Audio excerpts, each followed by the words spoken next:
আগামী প্রজন্মকে মেধাবী, যোগ্য নাগরিক হিসেবে গড়ে তোলার ব্রত নিয়ে চট্টগ্রামের পটিয়ায় আয়োজন করা হয়েছে মেধা অন্বেষণ বৃত্তি পরীক্ষা ২০২৪। পৌরসভার প্রাথমিক বিদ্যালয়ের শিক্ষার্থীদের অংশগ্রহণে প্রথমবারের মতো মেধা অন্বেষণ বৃত্তি পরীক্ষা ২০২৪ অনুষ্ঠিত হয়েছে। এতে পটিয়া পৌরসভার বিভিন্ন প্রাথমিক বিদ্যালয় ও কিন্ডারগার্টেনের চতুর্থ ও পঞ্চম শ্রেণীর ৩ শতাধিক ক্ষুদে শিক্ষার্থী তাদের মেধা মূল্যায়নে অবতীর্ণ হয়। শনিবার ৩০ নভেম্বর সকাল ১০টা থেকে ১২:৩০ পর্যন্ত আব্দুস সোবহান রাহাত আলী উচ্চ বিদ্যালয় কেন্দ্রে এই মেধাবৃত্তি পরীক্ষা অনুষ্ঠিত হয়। বৃত্তি পরীক্ষায় পৌরসভার ৯টি সরকারি প্রাথমিক বিদ্যালয় ও 10টি কিন্ডারগার্টেনের শিক্ষার্থীরা অংশগ্রহণ করে।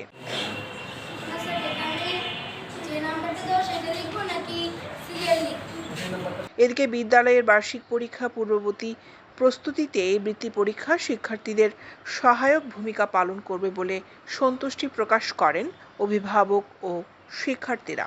আমার বাচ্চা মেধা অন্বেষণে অংশগ্রহণ করছে ২০২৪ প্রথমবার বাহলি সরকারি প্রাইমারি স্কুল থেকে।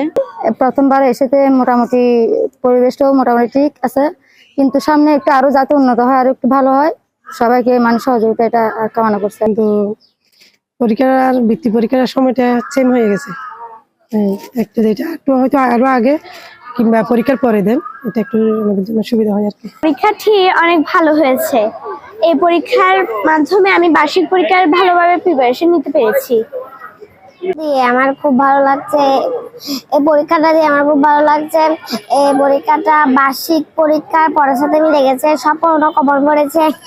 গ্রাম দিয়েছিল যে একটা দুটা দিয়েছে, খুব সহজ হয়েছে, একটা লিখতে পারছি। আগামী বছর থেকে মাধ্যমিক বিদ্যালয়কে অন্তর্ভুক্ত করে আরও ব্যাপক আয়োজন করা হবে বলে জানিয়েছে অন্বেষণ মেধাবৃত্তি পরীক্ষা ২০২৪-এর আহ্বায়ক সেলিম উদ্দিন।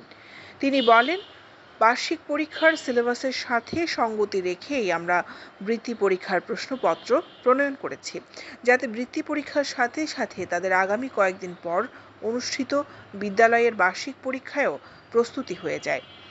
অন্বেষণ মেধাবৃত্তি পরীক্ষার কমিটির সদস্য সচিব রবিউল হোসেন জানান, প্রথম বছরের মতো আমরা বৃত্তির আয়োজন করেছি, যার কারণে এই বৃত্তি পরীক্ষাকে সুন্দর সুচারুরূপে পরিচালিত করতে আমরা কয়েকটি স্কুলে সামান্য ফর্ম দিয়েছি। সকালে বৃত্তি পরীক্ষা পরিদর্শন করেন শিক্ষক নেতা ও সাংবাদিক এটিএম তোহা, ব্যাংকার মোহাম্মদ আবুল কালাম, মোহাম্মদ জসিম উদ্দিন।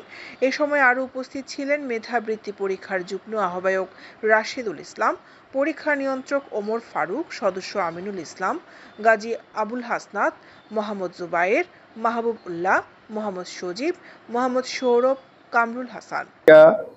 দীক্ষা, সাহিত্য, সংস্কৃতি, খেলাধুলায় এগিয়ে যাক, সেটা হচ্ছে আমাদের প্রত্যাশা।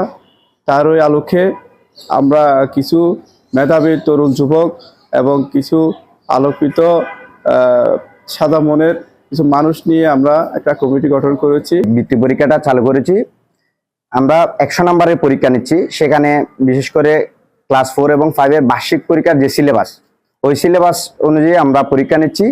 আমাদের এই পরীক্ষা অংশগ্রহণের মধ্যে দিয়ে তাদের বার্ষিক পরীক্ষার একটা প্রস্তুতি তারা সম্পন্ন করতে পেরেছে।